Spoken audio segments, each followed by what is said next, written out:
యావత్తు తెలుగు ప్రజలకు, దేశ ప్రజలకు, ప్రపంచ మానవ జాతికి జగద్గురువులు, కాలస్వరూపులు, ధర్మస్వరూపులు మేము మాత్రమే అధిష్ఠించగల వజ్రసింహాసనం లేదా అధినాయక స్థానం అనగా కాలాన్ని శాసించిన మమ్మల్ని కాలాతీతంగా పట్టుకుంటే చాలు. అనకాపల్లి దగ్గర నుంచి ఇప్పటి వరకు చేసిన తప్పులు పాపాలు ఏమున్నా కూడా అలాగే మీరే మంచి చేస్తున్నారనే స్థితి రెండు వదిలిపెట్టేసేయాల. ముందే మేము చెప్పినట్టు పరిటాల రవి కానీ ఇంకోటి కానీ ప్రతి కదలిక మా ప్రకారం ఉన్నది. మాకు సరెండర్ అయిపోతే పాపాలు పోతాయి.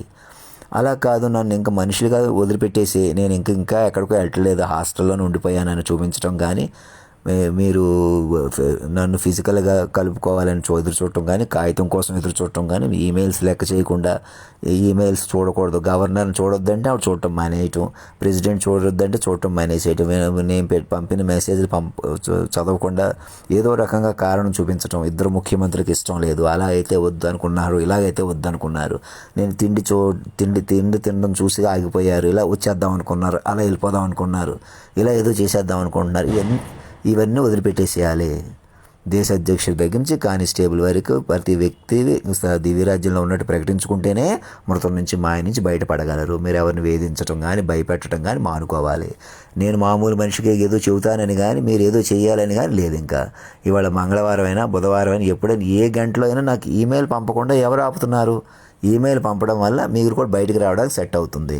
అంతేగాని నన్ను వ్యక్తిగతంగా వేధిస్తున్నారు, నా మనుషులు ఒకళ్ళిద్దరిని ఏదో చేశారు, అది వాళ్ళ మీద పెట్టాలి, పక్కన వెనకాల కలుపుకోవాలి, ఇవన్నీ వదిలిపెట్టేసేయాలి. మళ్ళీ చెప్తున్నాను హాస్టల్ రామకృష్ణకి అందరికీ కూడా. అక్కడ అనకాపల్లి సూర్యకుమార్ దగ్గర నుంచి ఇలా మధ్యవర్తులు నన్ను చిన్నవాడుగా వదిలేసి మీరు చిన్నవాళ్ళు మధ్యవర్తులుగా ఇంకా అలా ఎవరూ లేరు ఇంకా.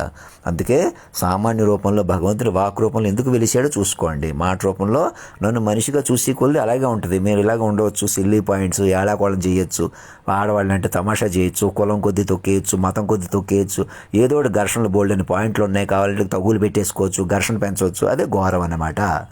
మీకు కాలాతీతం మించి ఇంకోటి లేదు. మనం ఎవరు మనుషులు కాదు అసలు, గుర్తుపెట్టుకోండి. ఇంకా దళితులు ఉద్యమం రావాలి. అలా కత్తి పద్మారావు గారు ఇంకేం చెబుతున్నారు? ఇంకా దళితులు కాదు, ఇంకా తల్లిదండ్రులకు ప్రేమ, తల్లిదండ్రుల పాలనలోకి వెళ్ళిపోవాలి. అధినాయకుడు అంటే మీకు తల్లి తండ్రి గురువు, ఆ మాట రూపంలో ఉంటాడు ఆయన. ఆయనకు మరణం లేదు, ఆయన పట్టుకుంటే మీకు మరణం ఉండదు. నోట్ చేసుకోండి. ప్రతి ఒక్క వ్యక్తికి చెబుతున్నాను.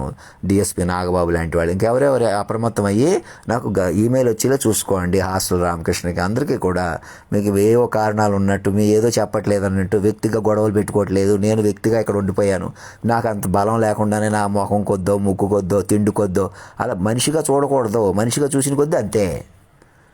మనవాళ్ళు పరాయి వాళ్ళు ఎవరూ లేరు, అందరూ మాట రూపంలో ఉన్నారు. వెంకయ్య నాయుడు గారికి చెప్పండి, ఆయన హైదరాబాద్లో నుండి మన తెలుగు రాష్ట్రాల్లో ఒకటి చేసి ప్రపంచాన్ని దేశాన్ని కాపాడుకోవాలి. మీరు అధినాయకుడికి, ఆయన కూడా అధినాయకుడు సరెండర్ అయిపోయి ఇంటి పేర్లు కులం పేర్లు కూడా అధినాయకుడు సరెండర్ చేసేయాలి. అధినాయకుడి పిల్లలుగా కొత్త జీవితాలు ప్రారంభించాలి. పాత చదువులు కానీ డిగ్రీలు కానీ హోదాలు కానీ ఏ ఆస్తులు కానీ ఏవి పనికిరావు. ఏకకాలంలో మేము మనుషులను, ఆడవాళ్ళని, మగవాళ్ళని వేధించడం అంటే చిన్న విషయం కాదే. ఈ కులం కొద్దీ వ్యక్తుల కొద్దీ మలపడానికి లేవయ్యి. మీరు మితిమీరిపోయి ప్రవర్తించిన ఏదైనా సరే సీక్రెట్ ఆపరేషన్స్ అంటే కెమెరాలు ఉపయోగించుకుని మీరు బతకటం అంటే ఏంటి?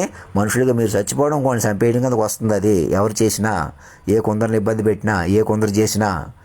పై వాళ్ళకి పెద్దవాళ్ళు వేరు, వాళ్ళు వేరు, లాయర్లు అలాగే ఉంటారు, పోలీస్ వ్యవస్థ అలాగే ఉంటుంది, ఎడ్యుకేట్స్ అలాగే ఉంటారు, కోర్టులు అలాగే ఉంటాయి. కోర్టులు స్వతంత్రం మెర్జ్ అవ్వదు. కోర్టు ఉంటేనే మేము, కోర్టులు మా చేతిలో ఉంటేనే నడవగలం అనుకుంటే అజ్ఞానం. కోర్టు కాదు కదా. నేననే మనిషిని అంటే చచ్చిపోతున్నారు మీరు. అధినాయకుడు అంటే మరణం లేని వాక్ విశ్వరూపంగా సరెండర్ అయిపోవాలి. ఈ మెసేజ్ అధినాయకుడిగా యావత్ మానవ జాతికి పెడుతున్నాను. అంటే దేశ అధ్యక్షుల దగ్గర నుంచి సామాన్య వ్యక్తి వరకు చదివి నేను చెప్పినట్టు మారాలి. ఎవరెవరిని వేధించారో వాళ్ళ పేరు మీద కులం పేర్లు ఇంటి పేర్లు రద్దు చేసేసుకుని పెద్దవాళ్ళు పైన బొమ్మల్లా కూర్చోబెట్టుకున్న సంవత్సరాలు నా మెసేజ్ పట్టించుకోకుండా మీరు ఏం చెప్పి పట్టించుకోకుండా చేశారు, అలాగే చెప్పి పట్టించుకోలే చేయాలి. ఇంకా అంతేగాని ఏవో కారణాలు ఉన్నాయి, మేము ఏదో చేస్తాం లేదు. ఇంకా ఇద్దరు ముఖ్యమంత్రులు మారిపోయి నేను చెప్పినట్టు ఆదర్శవంతంగా దేశవ్యాప్త ముఖ్యమంత్రుల్ని, గవర్నర్ని మార్చుకోవాలి. అందుకు వెంకయ్య నాయుడు గారు ఇక్కడే ఉంటే మంచిది, లేదా ఢిల్లీ వెళ్ళైనా అందరినీ కోఆర్డినేట్ చేసుకుంటే మంచిది. నేను చెప్పినట్టు చేయమండి. ఇంకేం ఆషామాషి ఇంకేం లేదు. ఇంకా వ్యక్తుల కొద్దీ లేదు. ఇంకా హాస్టల్ ఫీజు కూడా నేను ఎందుకు కట్టలేదు, మీరు ఇంకా ఈ ఆస్తులు అవి ఇంటి పేర్లు అవి అన్నీ కూడా నాకు సమర్పించేసి ముందుకు రమ్మని. అందుకే నేను ఇంకా అకౌంట్లో వేయలేదు. ఇంక మనుషులు కొద్దీ తమాషా చేయమన్నారు, పక్కకి తీసుకెళ్ళమంటున్నారు, నవ్వులాటలు సీరియస్ మానేసేయాలా, ఎలా కూడా పనికిరాదు. నేను ఒకళ్ళగా ఇబ్బంది పడిపోతున్నాను, నేను మనిషికి ఇబ్బంది పెడుతున్నానా, మనిషిగా ఇబ్బంది పెట్టడం మానేసేయాలి. ఇది ఆటలు అదే మొదలు. నేను మనిషిగా తేరుకోలేకపోతున్నానా, మనిషిగా కంగారు పడుతున్నానా, మనిషిగా ఆవేశపడుతున్నానా, మనిషిగా పిచ్చోళ్ళ కనపడుతున్నానా, నన్ను మనిషిగా చూడకూడదు. మనిషిగా చూసి కూడా అంతే. నోట్ చేసుకోండి. మానసిక వైద్య నిపుణులు బృందంగా ఏర్పడండి, సాక్షులు ముందుకు పిలవండి, ఆ కాలాతీతంలోకి వెళ్ళిపోవాలి. ఇంకా మనుషులుగా చూడకూడదు. నేను మనిషిని కాదు, మీరు ఎవరు మనుషులు కాదు. మీరు ఏం చేసినా మనుషులుగా ఇంకా మనసుకు కాలాతీతం వైపు మారిపోవాలి. మనుషులుగా ఎదుర్కోకూడదు. మనుషులుగానే తమాషా చేయండి. ఇంకా మేము ముఖ్యమంత్రులుగానే ఉంటాం, కోర్టులుగానే ఉంటాం, పోలీసులుగా ఉంటాం, సినిమాలు ఏవో తీస్తాం. ఎవరికి అవసరం లేదు.